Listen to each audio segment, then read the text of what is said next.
Welcome to the Bar Exam Toolbox Podcast. Today we're talking about thinking ahead to get ready for the next bar exam. Your Bar Exam Toolbox hosts are Allison Monahan and Lee Burgess. That's me. We're here to demystify the bar exam experience so you can study effectively, stay sane, and hopefully pass and move on with your life. We're the co-creators of the Law School Toolbox, the Bar Exam Toolbox, and the career-related website Career Dicta. Allison also runs the Girls Guide to Law School. If you enjoy the show, please leave a review on iTunes and check out our sister podcast, the Law School Toolbox Podcast.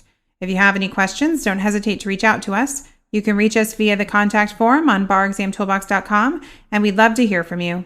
And with that, let's get started.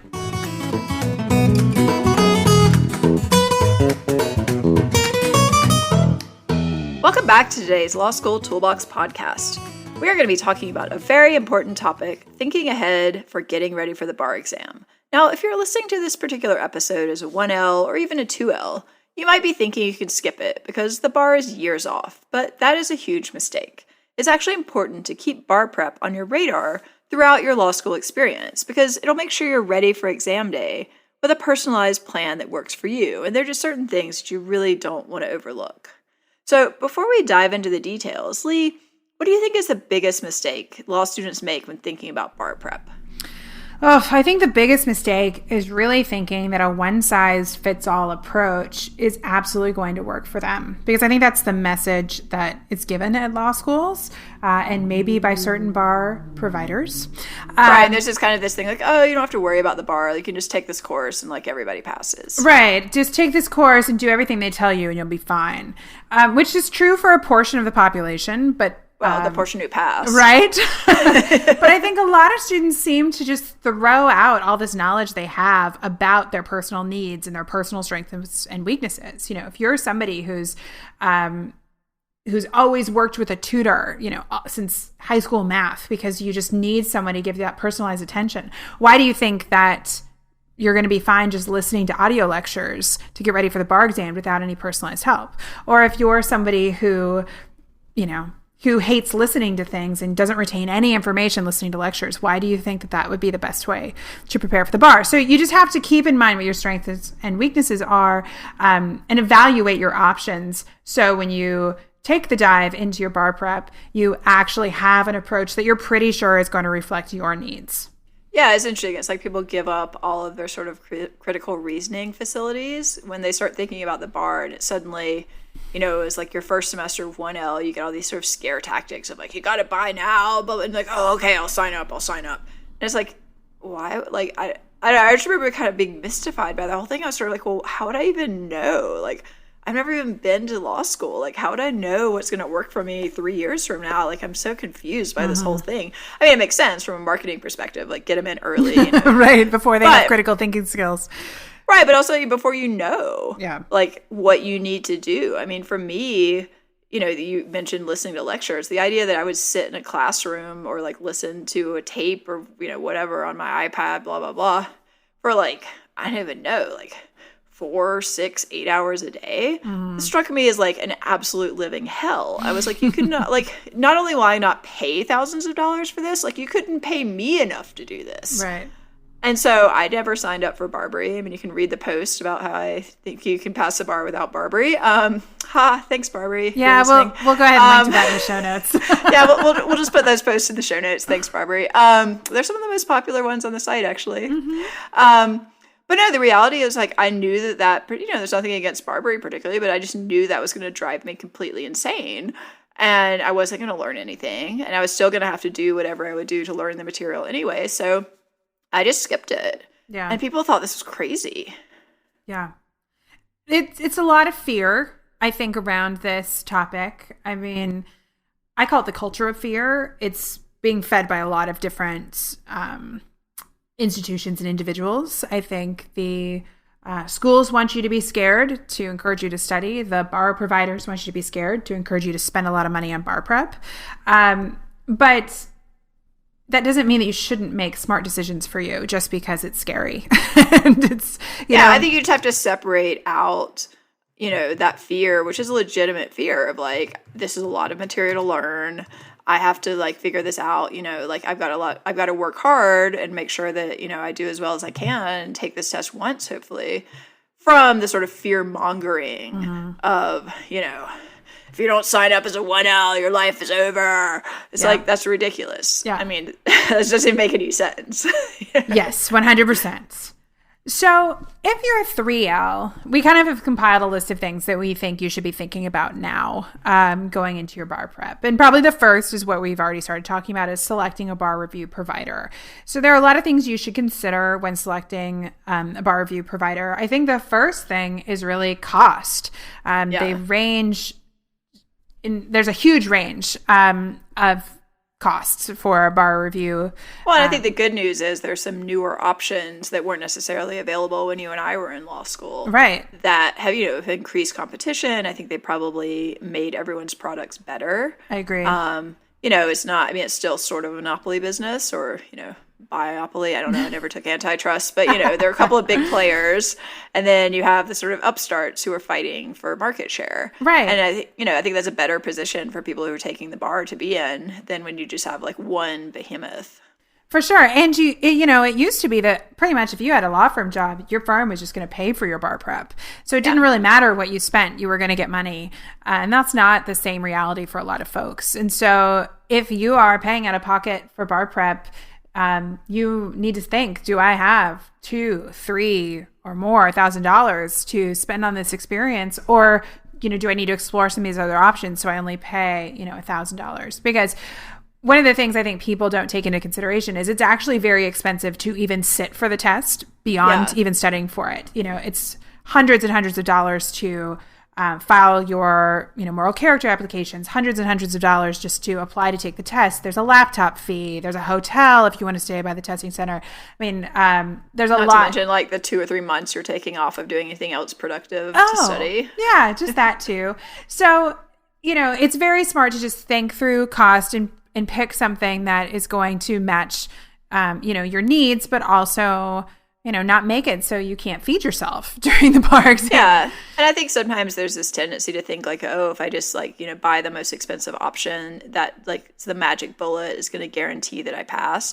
I mean, just numbers wise, it's obvious that's not true. Right. I mean, if you look at the pass rate of the California bar, the pass rate is basically more or less like, the pass rates of the leading bar prep companies. Why? Because they've prepared most of the people who take the test. Exactly. Yeah. So it's not a magic bullet, just spending money. It is not. It is not. And I think the way that you kind of make these decisions of what you need is what Allison was saying about her experience. It was important to think about what her own needs were. Think about what type of learner you are. Are those video lectures going to be a good use of your time? It's not a couple hours of video lectures, people. It's like 4 hours a day, 5 days a week for like 6 weeks. For me, it just seems so much more efficient to just get the books and read them. Right. Exactly. And that works for a lot of people. If I spend like 4 hours, but when I took the Massachusetts bar originally, it wasn't like I went in cold. Like I bought a bar prep program. It was just way less expensive. And they gave me materials that were pretty condensed. And so, in basically a day or maybe 2 days for bigger topics, like I could learn an entire topic. Mm-hmm. And that's basically all the time I really had because I wasn't studying for that long. I was working the summer before I took the bar.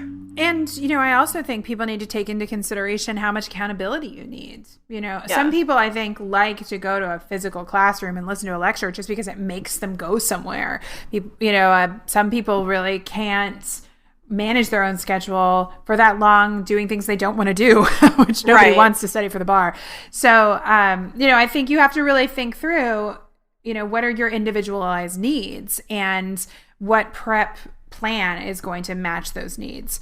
Well, but I think you also have to be careful. I agree with you. I think there's some value in having a schedule and getting out of the house and going someplace every day at a certain time. But you have to be careful about, is that all you're doing? Yep. Exactly. Are you doing the easy things? It's pretty easy to sit and listen to a lecture. It's boring, yes, but it's not hard. Yes. The hard work is really digging in, teaching, outlining the material for yourself, teaching yourself the material, working on practice problems. If you're not in a program that's basically going to force you to do that, you might have some problems. It's true. I mean, I talk to a lot of people who fail the bar. A lot. A lot. And one of the most common things I hear from folks is I ask them, how much did you practice? And they're like, well, I wrote a few essays. Okay, that's not enough. So everybody needs to be practicing. So you need to look at your study plan and say, is there going to be practice? Is there accountability for that practice? And am I setting myself up to do that hard work? Nobody likes writing bar essays, but it is the biggest single thing you can do to get the job done. Well, and I think you have to look too at a lot of the programs, like what kind of feedback you're getting. And the reality, a lot of them sort of, when I did, they said like, oh, you can send your essays to tutors and whatever. But like, are these people any good? Who knows?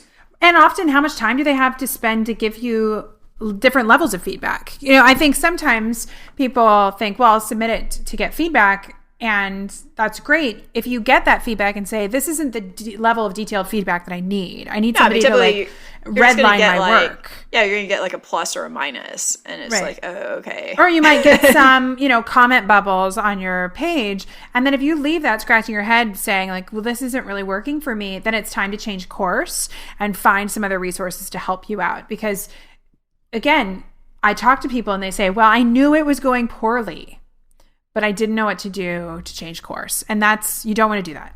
You want to put everything on pause and say, I don't feel like it's going well. I want to evaluate my options and get the help that I need to be successful. Yeah, I know from experience, it's really hard to be like the outlier in bar prep. I'm a pretty independently minded person. And even then, because I was working and everyone else I was working with, they all went to Barbary at night and they were like, you're going to fail the bar. Yep. Like, oh yeah. And I was like, it's the Massachusetts bar. It has a 90% pass rate. I don't think I'm going to fail. But, there's this culture of like if you're not doing what everyone else is doing, you are definitely going to fail the bar. And, it takes a lot of like fortitude to stand up and go, you know what? That sounds great for whatever, if it's working for you, but that's not going to work for me. And I'm doing this other thing. And I think I'm going to be successful. Yeah, I agree. But it's hard. It's really hard. It is hard. And it's also being honest about where your weaknesses are. So for instance, I hate multiple choice. I always have. That's the only reason I passed the bar. I know, which is why, I've forgiven you for that part of your personality that you love multiple choice and you're very good at it. But, if you're like me and you really don't like multiple choice, then you might need to invest in more multiple choice practice. Adaptabar is a tool that we often recommend to students. We've linked to my reviews of Adaptabar in our show notes.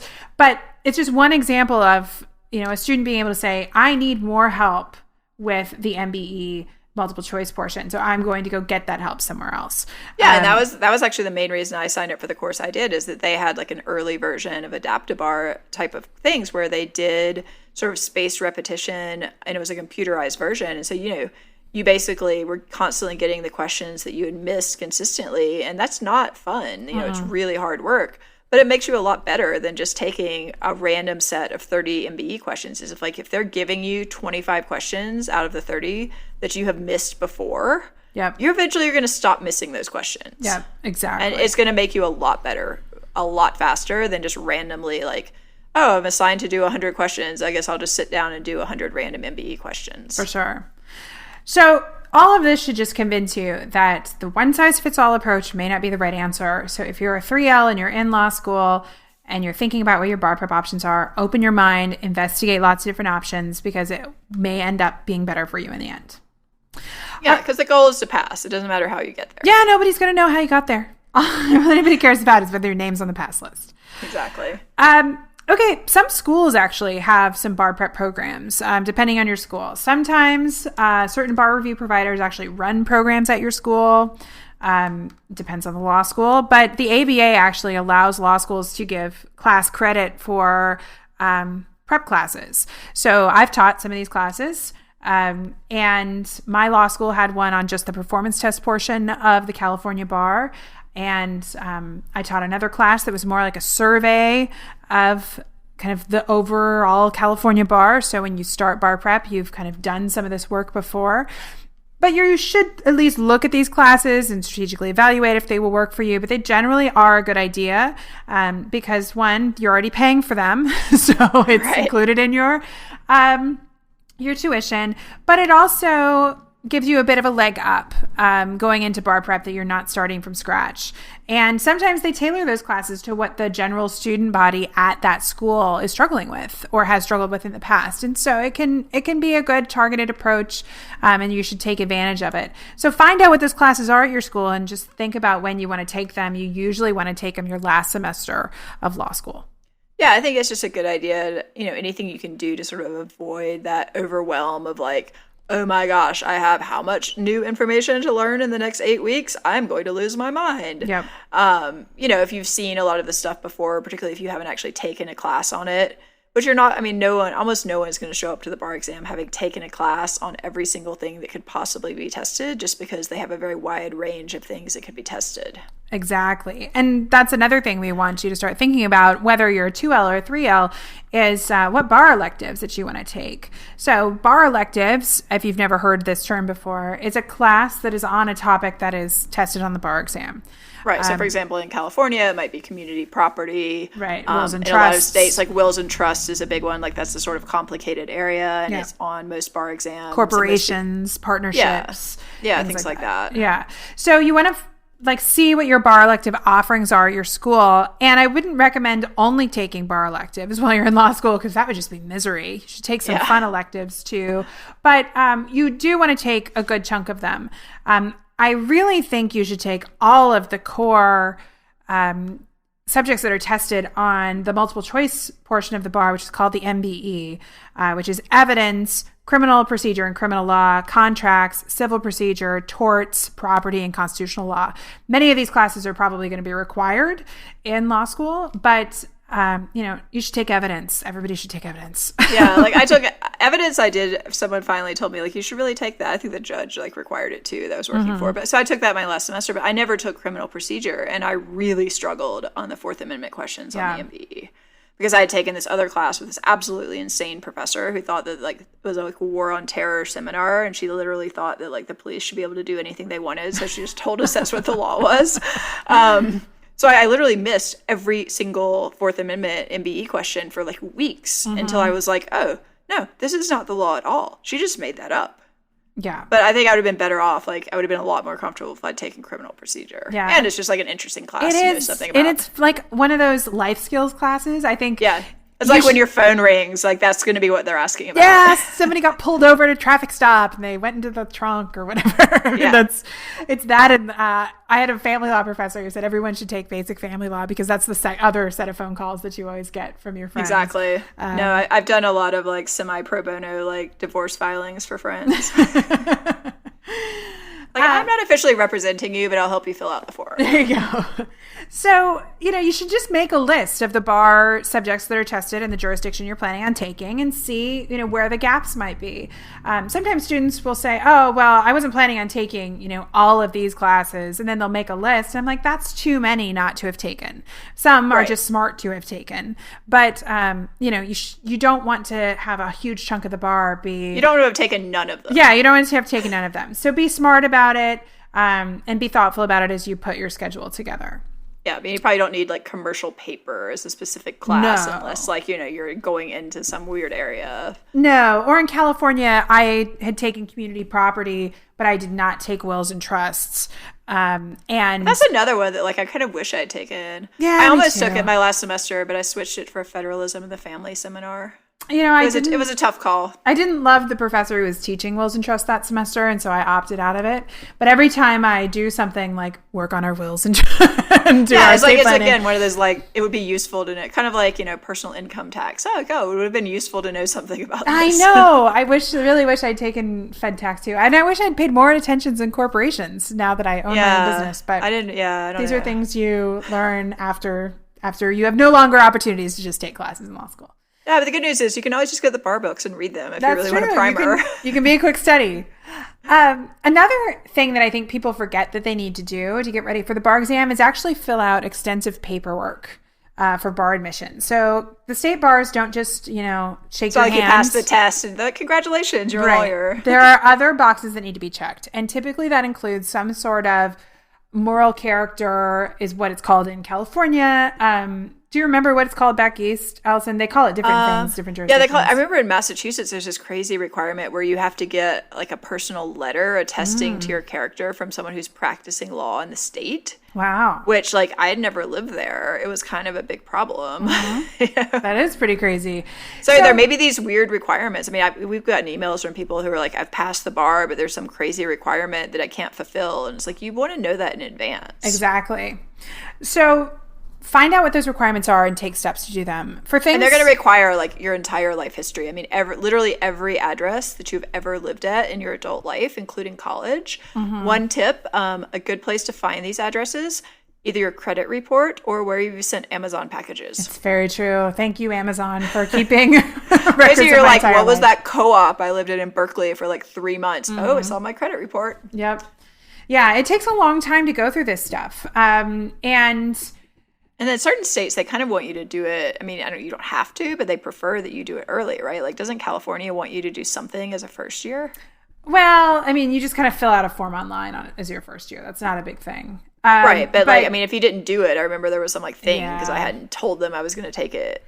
I mean, the moral character application took a while. I mean, I remember like forever. Yeah, I remember spending hours and hours doing it, and you don't want to make mistakes because you don't want to make mistakes, and you don't want to lie. Yes, don't lie. Do not lie. Do not omit relevant information. No, that is like. This is not a place to get cute about what you're leaving off. No. And sometimes, you might have situations come up where you're unsure how to report it. And then you need to have time to go get advice from someone who is more knowledgeable than us. There are actual lawyers who specify, who specifically practice like solely in the area of like attorney admissions. Exactly. So, I like to say, go ahead and try and do this stuff like in the fall of your third year, because also sometimes it can take a while for your moral character application to make its way through. And you would never want that to be standing in the way of you getting your license. I mean, like when you... Yeah, it's a total pain. I mean, like I took the California bar and I hadn't bothered... I was already a lawyer, so it didn't really matter, but I hadn't bothered filing my moral character until afterwards. And it took like months before I was actually admitted in California. Right. I mean, once you pass the bar, you want to like celebrate. And my school did this very nice swearing in ceremony. And we all went. And you can't do that if you... Yeah, you can't do it if you haven't done the paperwork. And if you haven't taken the MPRE. Oh, the MPRE, the ethics bar. I think almost every single state requires the MPRE. It's given a few times a year over a weekend. It's a few hours. I think it's around 3 hours.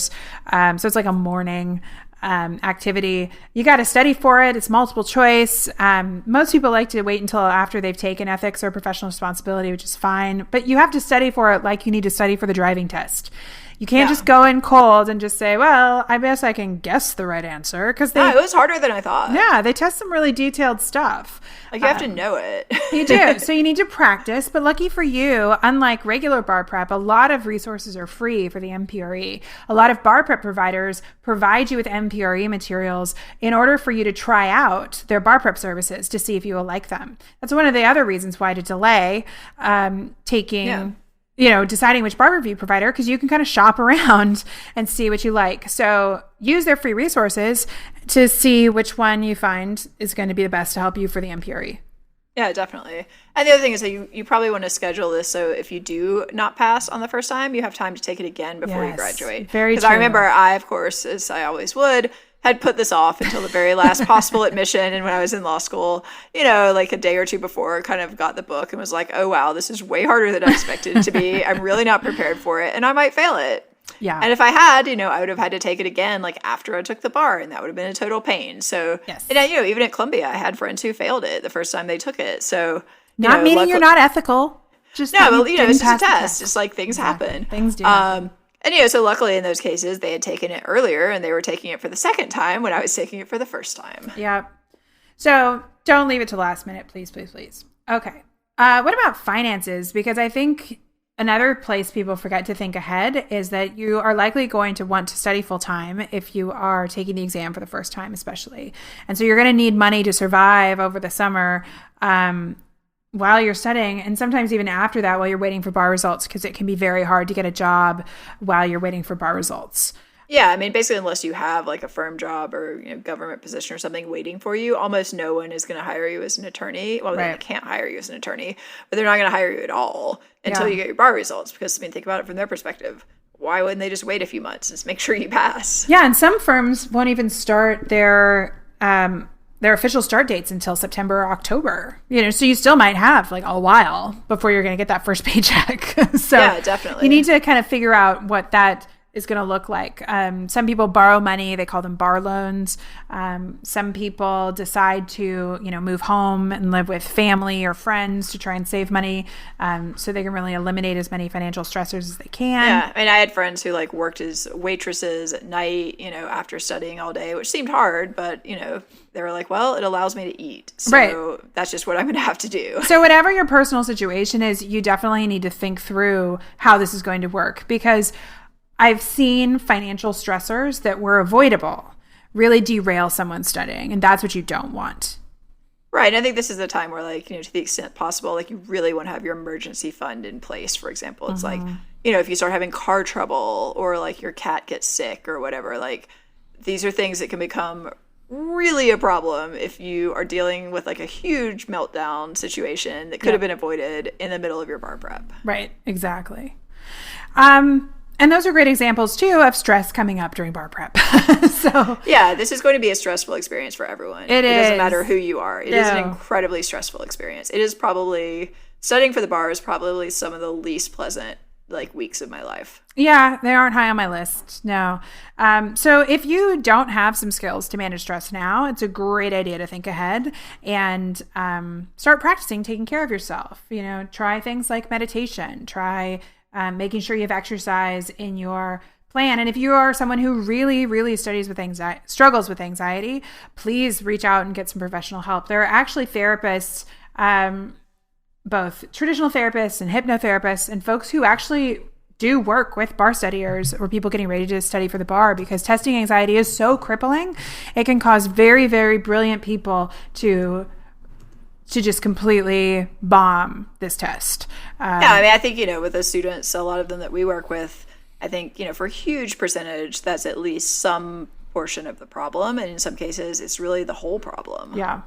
So don't leave this to the last minute. If testing anxiety is something you've struggled with in law school, but you're like, nah, like, it's okay. I'll handle it for the bar. I'll handle it fine. Cool. It'll be easier for the bar. That's not true. It's just going to get worse. It's going to get worse. So I would suggest, really looking at your resources and trying to get as much help as you can, so you're not going into bar prep, worried about that kind of stuff. Yeah, I think it's just, you got to get the rest of your life in order. Yep. Like, these are just things that you can't be dealing with, like, life issues and be passing the bar at the same time. I mean, that being said, horrible things happen to people during their bar prep and they sit for it and pass. But ideally, go back to our listening to Avoiding Disasters podcast for, tips on avoiding disaster. But this is, planning ahead, like thinking about where you're going to live, that kind of thing. The other thing in that, I mean, I think we have a blog post on this. There's no reason you can't just like to camp to a beach somewhere nice in the world and study for the bar. Yep. I mean, you don't have to live in like a really high cost area of living. You could literally spend 2 months in Bali and probably spend less money on housing than you would in most cities in America. And you might be a lot more relaxed. Yeah, it's true. I mean, I think you just think outside the box of really what you need. And what's going to be good for you. Yeah, I mean, for me, like, when I was studying, I actually got an unlimited yoga pass, and I would literally go sometimes twice a day. Mm-hmm. And eventually, after I'm showing up morning and evening every day, they're kind of like, what are you doing? Mm-hmm. I'm like, I'm studying for the bar. They're like, oh, maybe you should come 3 times. How about lunch? Yeah. I mean, I've actually had a lot of people tell me that the most, like, the healthiest and most fit they've ever been is during bar prep, because a lot of people will give up drinking and they work out all the time and they maybe get regular sleep, or they kind of don't do a lot of activities that lead you to be fairly unhealthy. It's pretty funny. So yeah, your house might be super clean. You're getting a massage regularly. Exactly. Point is, you can do that. You can do whatever makes you the most productive studier that you can be. Exactly. Another thing to think about is if you are someone who has gotten accommodations throughout law school for any sort of disability or learning disability, physical or learning disability, and you are going to apply for those accommodations from the state bar during the bar exam time, please do not leave this to the last minute. Oftentimes it's more difficult to get accommodations from the bar for the bar exam, and sometimes you even will get your accommodations rejected and you need to appeal. So don't wait till the summer to do this, because it is also a huge distraction if you are trying to get accommodations while you're studying. So, you should talk to the people you need to now, get the documentation that you need, get in line, all of those things that need to get done so you can apply as early as possible, and make sure you know the conditions in which you're going to have to take this exam. Yeah, absolutely. You want to know that sooner rather than later. You don't want to be dealing with it in the weeks leading up to the exam. No, miserable. And the other thing that's come up a lot, which is an issue in a lot of states, is maybe you're going to be breastfeeding. Oh, yeah. There are all kinds of situations on that one. But, these are things you've just got to sort of plan ahead. Okay, what am I going to need to deal with to make sure that I have the best possible shot at a fair examination? It's true. And find out the state's policies on that stuff early, because maybe even you need to challenge them on what their policies are. But, waiting until you're a week before the exam and you're like, oh, I'm a breastfeeding mama, how are you going to accommodate me? You don't want that to be the time that you find out the state's policies. Yeah, because they're probably not going to be very favorable. Unfortunately not, no. And you can, if you'd like to read people's crazy stories about stuff like that, Above the Law always has great stories about stuff like that, about all of those situations that come up. So you can read up on other people's experiences. But again, this theme of not waiting until the bar prep period to get all of your ducks in a row, I think is very important. Yeah, no, I agree. So, we've talked a lot about 2Ls and 3Ls. I'm a 1L. What can I do to prepare for the bar exam? All right. So don't sign up for your bar prep program. You don't need to. They'll tell you it's cheaper. I don't necessarily think that ever comes out to be all that true. So you're not going to know what kind of bar prep you're going to need when you're a first-year law student, because you don't know what kind of law student you are yet. So wait. It's fine. You can try things out. Even if it's a couple $100 more, it's totally worth it. Totally worth it. Even if you end up buying it in the end, at least you made an informed choice. Yeah. The most important thing a 1L can do is working on your study skills and excelling at these first year classes. That list of the subjects that I gave earlier, a good chunk of those you take in your first year. The core bar curriculum is your first year classes. So and keep your notes. And keep your notes. Keep your flowcharts. Keep your flashcards even if you want to, because going back and revisiting that stuff can be easier from your own materials. But what I've often heard from people who've struggled with the bar exam is, well, I was a really terrible student my first year, but then after my first year, I just started taking a lot of classes where I could write papers, and then my grades went up, so I thought I'd be fine. If you're struggling with exams in your first year, that typically is going to it's not a good sign. No, it's not a good sign for the future. So work on your exam skills now. Use the resources at your school. Use academic support. Use your professors. Get a tutor, whatever you need to do to become a better student, because that's going to not only help your overall GPA in law school, which is good for everything, jobs, future prospects, all of that stuff, but it's going to help you be a better bar taker as well. Yeah, we can often predict, okay, looking at your 1L grades, and the fact that you didn't really do anything to improve on these skills going forward, and you just kind of papered over it by taking paper classes or seminars or whatever. It's I can pretty much tell you're at very high risk of failing the bar. Yeah. And actually, my school used to release bar passage by class rankings. Which is highly correlated. I think it's if you were the top 10, 15% of your class, you had a 99 to 100% chance of passing the bar. And then as you went down the class ranking, it got harder and harder. And it just makes sense. Exam taking skills are just exam taking skills. They don't And this is not to, this is not to scare people who are maybe at the bottom of the curve, but it's really to say, look, this is something you need to take seriously. Exactly. You still have time to make this not an issue for yourself on the day that you sit for the bar. But if you don't do anything about it, you're at very high risk of failing the bar. Right. And I think it's actually terrible that the law schools don't talk to 1Ls more about this, because that's the time where you can really start making the changes to help you when you graduate.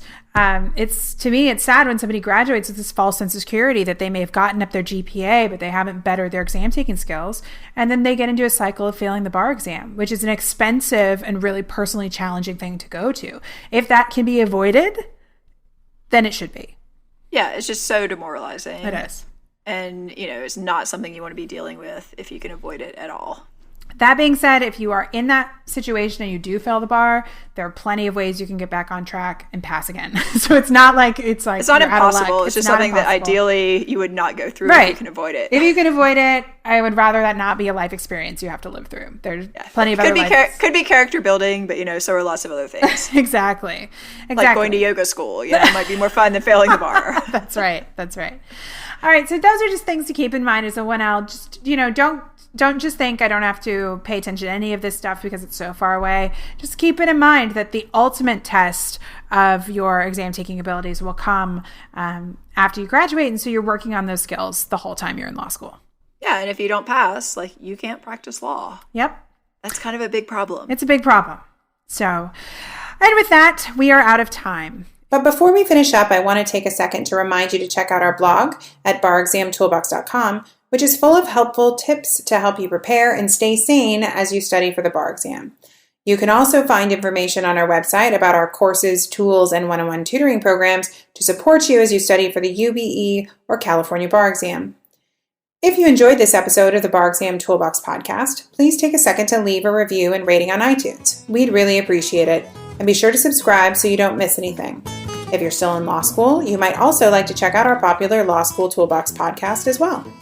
If you have any questions or comments, please don't hesitate to reach out to Lee or Allison at lee@barexamtoolbox.com or allison@barexamtoolbox.com, or you can always contact us via our website contact form at barexamtoolbox.com. Thanks for listening, and we'll talk soon.